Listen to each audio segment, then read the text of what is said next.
दोस्तों नमस्कार। हम मीरापुर में ग्राउंड पर निकले हुए हैं और रास्ते में एक जगह रुके हैं। वरिष्ठ पत्रकार राजेश शर्मा जी हमारे साथ हैं, सेव इंडिया न्यूज़ के संपादक, और हम आज बात करेंगे चूँकि हमने इस बीच में कुछ इवेंट कवर किए हैं, ग्राउंड पे लोगों से बात की है, तो उस आधार पर हम आज जयंत चौधरी और चंद्रशेखर आज़ाद इनका तुलनात्मक विश्लेषण करने की कोशिश करेंगे। और इस चुनाव में कई रोचक बातें हो रही हैं। जैसे जयंत चौधरी ने कल एक ही दिन में 4 गांवों में सभाएं की, लेकिन कहीं भी बसपा सुप्रीमो मायावती का नाम नहीं लिया, कहीं भी चंद्रशेखर का नाम नहीं लिया उन्होंने, और उनका फोकस अखिलेश पर रहा, पीडीए पर रहा, उन्हीं का नाम लिया उन्होंने।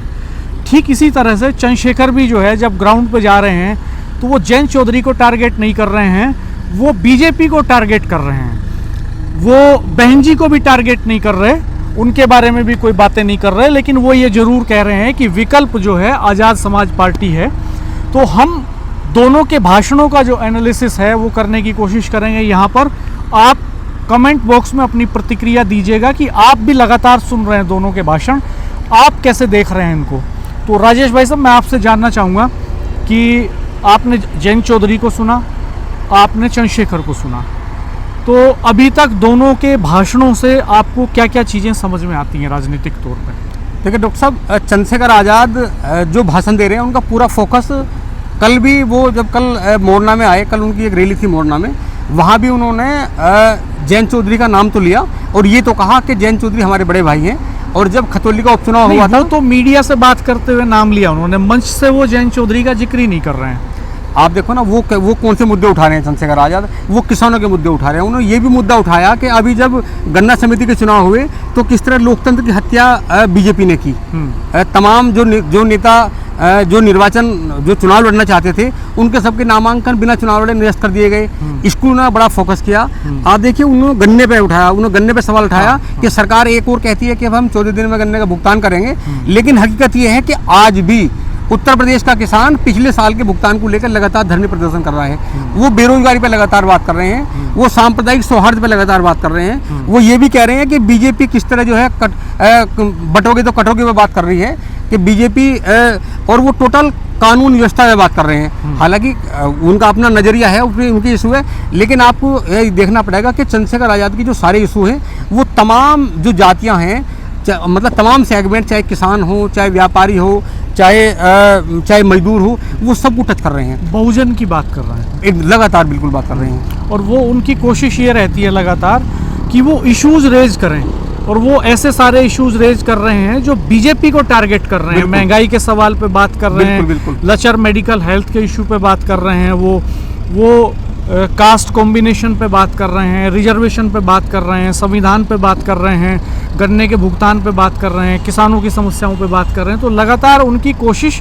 इश्यूज रेज करने की है, और कहीं भी जयंत चौधरी का जिक्र नहीं कर रहे। जब मीडिया से बात हुई उनकी, तो उन्होंने मीडिया से बातचीत में भी ये कहा कि जयंत चौधरी तो बड़े भाई हैं हमारे, तो उनको निशाना नहीं बनाया उन्होंने। चूँकि चंद्रशेखर ये समझते हैं, सेंटिमेंट समझ रहे हैं वो, चूँकि इस बीच में उनकी ट्रेनिंग बड़ी शानदार हुई है। वो लगातार ग्राउंड पे संघर्ष किया उन्होंने। शब्बीरपुर से चंद्रशेखर का संघर्ष शुरू होता है, रासुका लगती है उन पे, जेल जाते हैं, वो बाहर आते हैं, नगीना से चुनाव लड़ते हैं लोकसभा का, पार्लियामेंट जाते हैं।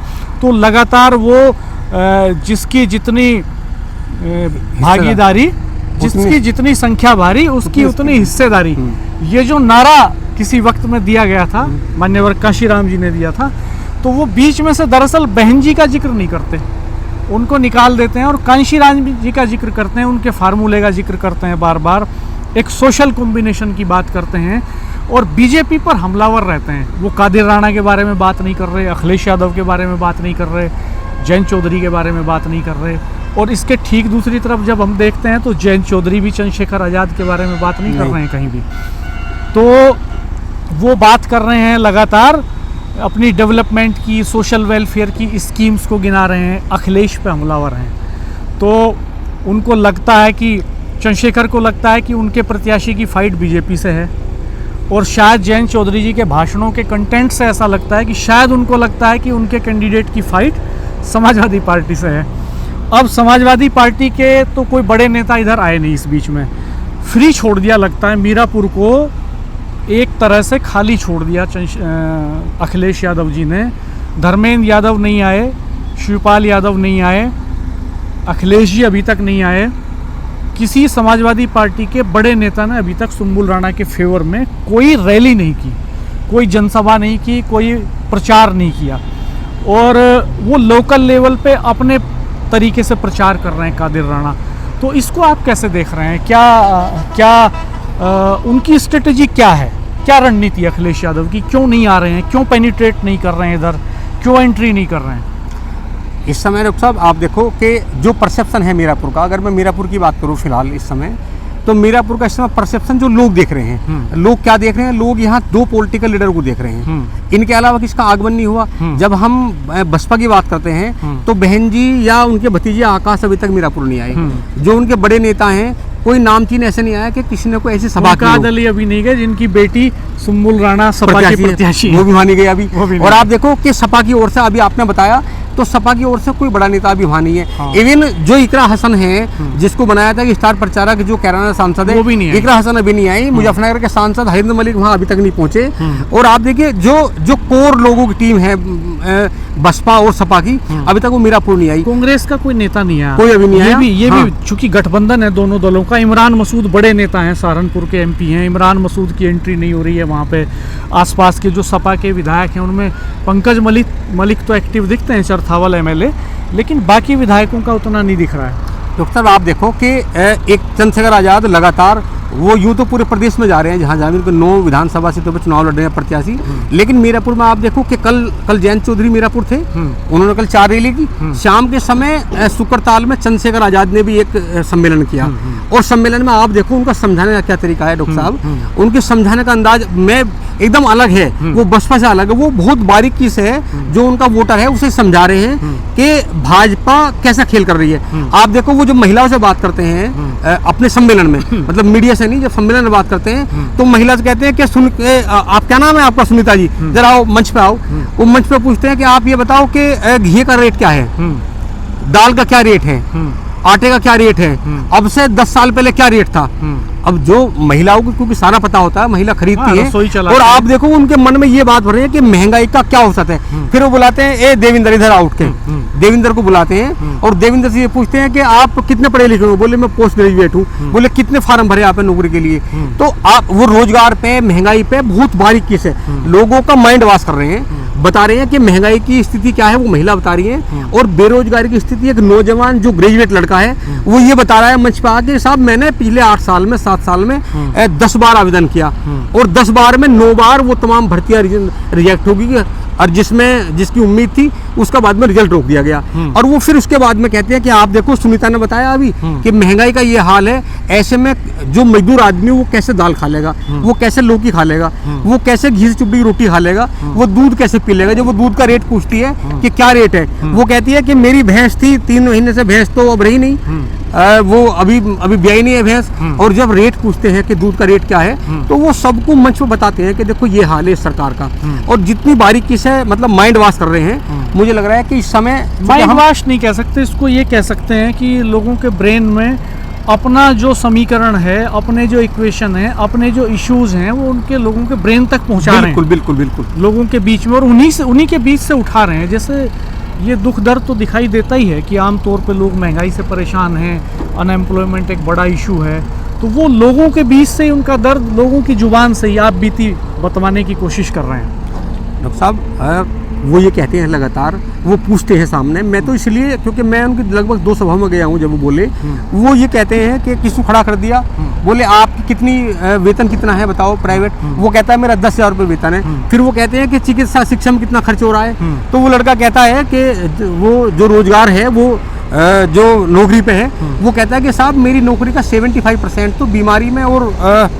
बीमारी में, चिकित्सा में, शिक्षा में खर्च हो रहा है। तो हालांकि ये तो है, हालात तो देखो ये है, शिक्षा है, महंगी चिकित्सा है, उस पे सवाल खड़े कर रहे हैं, वो बेरोजगारी पे सवाल खड़े कर रहे हैं, किसानों के इशू खड़े कर रहे हैं, और वो सेगमेंट वाइज बता भी रहे हैं कि सिख समुदाय हमारे साथ है, जाट हमारे साथ हैं, गुर्जर भाई हमारे साथ हैं, दलित हमारे साथ हैं, मुस्लिम भाई हमारे साथ हैं। तो सोशल कॉम्बिनेशन भी वो बना करके समझा रहे हैं एक तरह से, जैसे कोई टीचर पढ़ाता है। जैसे बहन जी का जो डायलॉग होता था आमतौर पे रैलियों में, जनसभाओं में, वो वन वे होता था।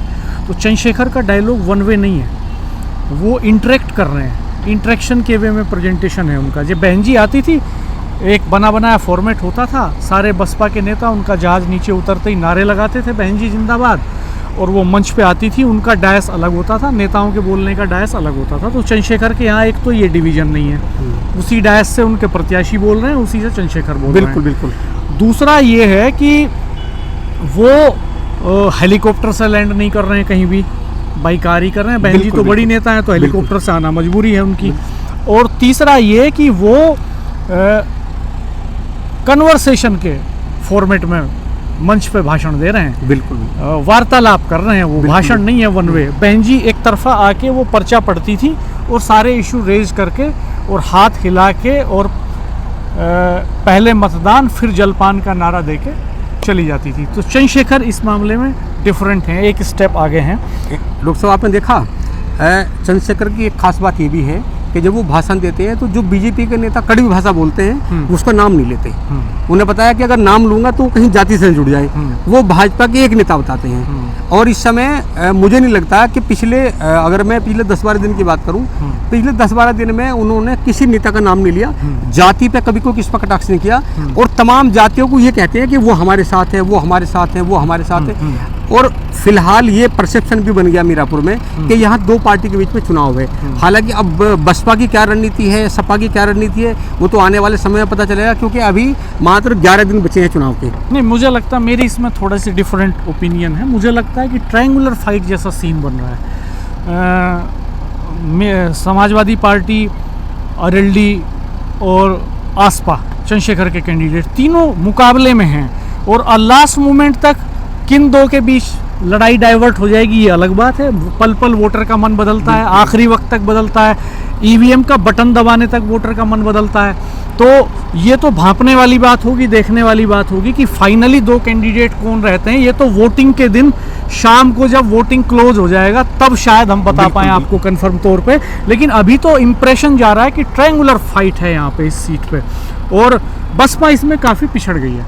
आप देखो ना डॉक्टर साहब, जयंत चौधरी लगातार अगर एक दिन में 4 रैली बिना हेलीकॉप्टर के कर रहे हैं, कल कार से कर रहे हैं लगातार। कल वो जाएंगे मुख्यमंत्री के साथ मोरना में, मोरना में कल मुख्यमंत्री योगी आदित्यनाथ के साथ जयंत चौधरी की रैली है। तो आप देखिए कि एक छोटा सा विधानसभा क्षेत्र, लगभग शायद 116-17 गाँव के आसपास मेरे ख्याल में है। आप मुझे करेक्ट करेंगे कमेंट करके कितने गाँव हैं, हो सकता है मैं चूक कर रहा हूँ, मेमोरी बहुत भरोसे की चीज़ नहीं होती।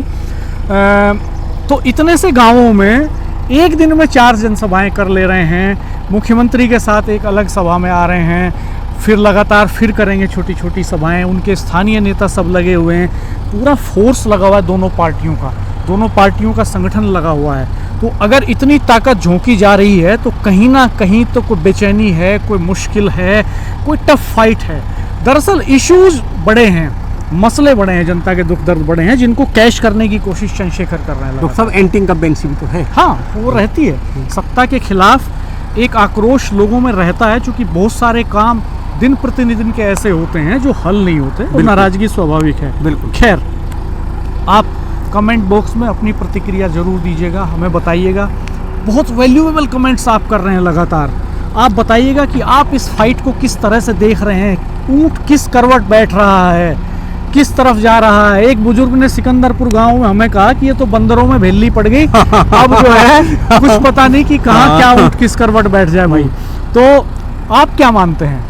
आपका विश्लेषण बहुत अहम है, हमें अपनी प्रतिक्रिया दीजिए। हम सर्वे भी करेंगे जल्दी, हम ग्राउंड पे लगातार बने हुए हैं, ग्राउंड रिपोर्ट्स आपको देंगे, अलग अलग जातियों की ग्राउंड रिपोर्ट्स, अलग अलग तबके के लोगों की ग्राउंड रिपोर्ट्स, अलग अलग एजुकेशनल बैकग्राउंड के लोगों की, अलग अलग प्रोफेशनल बैकग्राउंड के लोगों की रिपोर्ट्स, अलग अलग एज ग्रुप के लोगों की रिपोर्ट्स, महिलाओं और पुरुषों की अलग अलग राय, इन सब से हम इंटरेक्शन कर रहे हैं।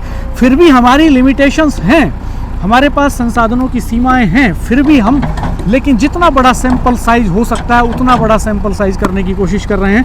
दोस्तों, सब्सक्राइब कीजिएगा चैनल को, बेल आइकन प्रेस कर दीजिएगा, वीडियो मित्रों के साथ शेयर कीजिएगा, नोटिफिकेशंस ऑल कर दीजिएगा। धन्यवाद, नमस्कार।